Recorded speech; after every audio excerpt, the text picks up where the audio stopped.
રાજકોટ ખાતે 112મું અંગદાન થયું। ઓર્ગન ડોનેશન ફાઉન્ડેશન સંસ્થાએ સેવા કાર્યની સેન્ચ્યુરીથી પણ વધારે અંગદાન કરાવ્યા। તારીખ 21 ફેબ્રુઆરી 2024ના રોજ ગુલાબભાઈ છગનલાલ પોપટ સ્કૂટર પરથી પડી ગયા હતા। ત્યારબાદ સારવાર માટે રાજકોટમાં આવેલ વોકાર્ડ હોસ્પિટલમાં તેમણે દાખલ કરવામાં આવ્યા હતા। ત્યારે ગુલાબભાઈની 4 દિવસ સઘન સારવાર ચાલી હતી, પરંતુ એ કારગત ન નીવડતા તારીખ 24 ફેબ્રુઆરી 2024ના રોજ તેમનું બ્રેઇન ડેડ થઈ ગયું હતું। ત્યારે આ વખતે પોપટ પરિવારના મોભીતે કલ્પેશભાઈ અને સ્વ પરેશભાઈના દીકરા જય રાહુલ એ ગુલાબ કાકાના પરિવાર પાસે પ્રસ્તાવ મૂકેલ કે અંગદાન કરી એ તો 5 જિંદગી બચી શકે છે। પરેશભાઈને તેમના ધર્મપત્ની રશ્મિબેને કડીની આપેલ હતી, તો શરીરના અંગની શું કિંમત છે તેનાથી પોપટ પરિવાર વાકેફ હતા અને તે વાત ગુલાબ કાકાના પરિવારે વધાવી લીધી હતી। અંગદાન કરનાર ગુલાબભાઈના માલિક હતા। અંગદાન આપનાર ગુલાબભાઈ પોપટ, જે આશીષભાઈ પોપટ, એડવોકેટ કૌશિકભાઈ પોપટ, નિશાબેન તન્નાના પિતાશ્રી અને કિડની દર્દી હતા। પરેશભાઈ શ્રી કલ્પેશભાઈ, નિખિલભાઈ, કેવિનભાઈના કાકા હતા। પરિવારના લોકોએ અંગદાન કરવાની ઈચ્છા વ્યક્ત કરી એટલે તરત જ એમના સારવાર કરનાર ડૉક્ટર કાંત જોગાણી,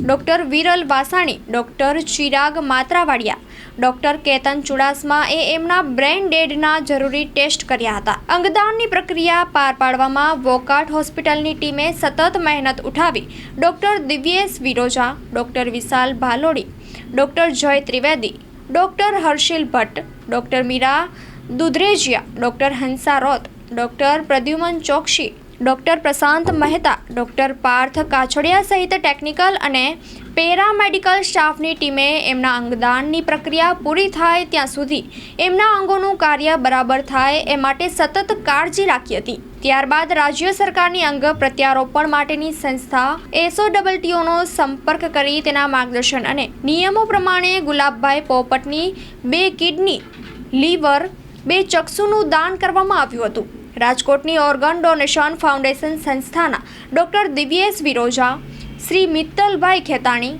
ભાવનાબેન મંડલી એ ગુલાબભાઈના પરિવારજનોએ પોતાની લાગણી પર કાબૂ રાખી આવી કપરી પરિસ્થિતિમાં પણ મનની સ્થિરતા જાળવી ગુલાબભાઈના અંગોનું દાન કરવાનું સત્કાર્ય હાથ ધરવાનો નિર્ણય લીધો હતો અને આ નિર્ણય દ્વારા બીજા પીડિત દર્દીઓ અને તેમના કુટુંબીજનોનું જીવન સુધારી અમૂલ્ય ભેટ આપી એ માટે સાંત્વના આપી અને આ સત્કાર્ય માટે બિરદાવ્યા હતા। ઓર્ગન ડોનેશન ફાઉન્ડેશન રાજકોટની ટીમ દ્વારા આ 112મું અંગદાન થયું હતું। પ્રથમ અંગદાન આજથી 16 વર્ષ પહેલાં માર્ચ 2006માં થયું હતું। આ જ રીતે ગુલાબભાઈ પોપટના અંગદાનથી 3 વ્યક્તિઓને નવજીવન અને 2 વ્યક્તિઓને દ્રષ્ટિ મળશે, કારણ કે સેવાના કાર્યમાં અંગદાન માટેની સહમતિ આપનાર સમગ્ર પોપટ પરિવાર અને એ માટે કાર્ય કરનાર સર્વેને કોટી કોટી વંદન।